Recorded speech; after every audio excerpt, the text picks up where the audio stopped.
मेहनत उन्हनि जी पंहिंजी हूंदी अगरि हू पाण चाहिनि त असांखे जॉइन कनि ऐं स्कॉलर बि असां सां गॾु बिल्कुलु तव्हां वटि क्वेश्चन्स हुजनि त तव्हां बिल्कुलु तव्हां मां कंहिं वटि बि हुजनि त तव्हां बिल्कुलु पुछी सघो था ऐं सर खां मां ॼाणणु चाहींदमि असां कुझु ॾींहं पहिरियां इहो टॉपिक रखियोसीं हुकूकुल्लाह ऐं हुकूकुल-ए-इबाद जे हवाले सां ऐं चयो इहो वेंदो आहे असां ॿुधो बि आहे त हुकूकुल्लाह जी माफ़ी त आहे पर हुकूकुल-ए-इबाद जी माफ़ी न आहे इन जे पोयां कहिड़ी हक़ीक़त आहे we are not scholar but असां वटि जेका इंफॉर्मेशन हूंदी आहे तव्हां सां शेयर कंदा आहियूं पर उनखे करेक्ट कंदा असांजा स्कॉलर सो तव्हां काइंडली उनखे वधीक ब्रीफ कजो। बिस्मिल्लाहिर्रहमानिर्रहीम। अल्लाह रब्बुल इज़्ज़त ख़ालिक़ कायनात पंहिंजे मुक़द्दस कलाम मजीद क़ुरान पाक में इरशाद फरमायो वाबुदुल्लाह तुशरिकू शैया ऐं इबादत करो अल्लाह रब्बुल इज़्ज़त जी ऐं उन रब सां कंहिंखे शरीक न कयो। वल यतामा वल मसाकीन ऐं जेके तव्हां यतीम आहिनि ऐं मिसकीन आहिनि वबिल वालिदैन एहसान ऐं वालिदैन सां एहसान भलाई सां पेश अचो। त इहा इन्ही जे मुतालिक़ अल्लाह रब्बुल इज़्ज़त जेकी ही आयत करीमा क़ुरान पाक में इरशाद फरमाई इहा हुकूकुल-ए-इबाद जे तरफ़ सां आहे। इन्ही जी तशरीह कंदे हदीस मुबारक हज़रत अबू हुरैरा खां रिवायत आहे। सुनन तिरमिज़ी शरीफ़ जे अंदर भी हदीस मौजूद आहे, बुखारी शरीफ़ जे अंदर भी मौजूद आहे। अबू हुरैरा रिवायत फरमाइनि था त मदीने वारे ताजदार रहमतल लिल आलमीन इरशाद फरमायो तव्हां मां को बि माण्हू कंहिं बि माण्हू खे अल्लाह रब्बुल इज़्ज़त एतिरे ताईं माफ़ नथो करे सघे जेतिरे ताईं तव्हांखे उहो बंदो माफ़ न करे।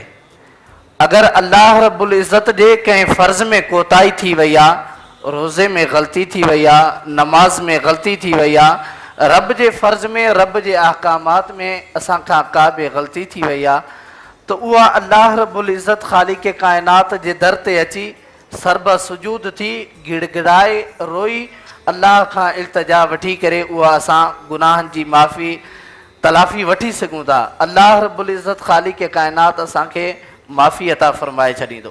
उहो रब्बुल इज़्ज़त ख़ालिक़ काइनात जी उहा ज़ात आहे जेका ज़ात 70 माह खां बि ज़्यादा हिसा पंहिंजे बाने सां प्यार फरमाईंदो आहे। त उहो कीअं न अॼुकल्ह का माउ आहे पंहिंजी औलाद ते कोई बि गर्मी बर्दाश्त नथी करे, कोई बि ॾुख तकलीफ़ बर्दाश्त नथी करे त उहो रब्बुल इज़्ज़त ख़ालिक़ काइनात पंहिंजे बाने खे कीअं न माफ़ी अता फरमाईंदो। त लेकिन हुकूकुल-ए-इबाद जे हवाले सां तव्हां ॿुधायो सवाल कयो त हुकूकुल-ए-इबाद उहा शइ आहे जेतिरे ताईं कंहिं पाड़े वारे जो असांजे मथां हक़ु आहे, कंहिं रिश्तेदार जो असांजे मथां हक़ु आहे त एतिरे ताईं अल्लाह रब्बुल इज़्ज़त असांखे माफ़ न फरमाईंदो जेतिरे ताईं उहो बानो असांखे माफ़ नथो करे। त अल्लाह रब्बुल इज़्ज़त ख़ालिक़ काइनात असांखे इन शइ जे लाइ असांखे ख़्यालु रखणु घुरिजे त असां वालिदैन सां कहिड़ो सलूक कयूं ऐं असां घर वारनि सां कहिड़ो सलूक में अचूं ऐं असां कहिड़ी ज़िंदगी गुज़ारे रहिया आहियूं। अॼुकल्ह मुआशिरो ईअं अची वियो आहे त जीअं वालिदैन खे ईअं ॾिठो वेंदो आहे जीअं हिकिड़े कंहिं ग़ुलाम खे ॾिठो वेंदो आहे, कंहिं नौकर खे ॾिठो वेंदो आहे। अॼु जो मुआशिरो अॼु जो हलंदड़ वक़्तु इहो आहे। अल्लाह रब्बुल इज़्ज़त ख़ालिक़ काइनात मां अहिड़ी नेमत आहे जंहिं मां जे हेठां अल्लाह रब्बुल इज़्ज़त जन्नत खे रखी छॾियो आहे। असां हज कयूं था, इबादत कयूं था, सदकात ॾियूं था, ज़कात अदा कयूं था इन्ही जे लाइ जे अल्लाह रब्बुल इज़्ज़त ख़ालिक़ काइनात असांखे जन्नत अता फरमाए। बिल्कुलु असां मां राज़ी हुजे पर उन जे बावजूदि बि असां वालिदैन सां एॾो बुरो बर्ताव कंदा हूंदा आहियूं। वालिदैन जे हक़नि जे हवाले सां मां ॿुधायो पर पड़ोसियुनि जा जेके पाड़े वारनि जा हक़ हूंदा आहिनि उन्हनि खे थोरो डिस्क्राइब। नबी करीम सल्लल्लाहु अलैहि वसल्लम इरशाद फरमायो दारमी शरीफ़ जे अंदर हदीस मुबारक मौजूद आहे।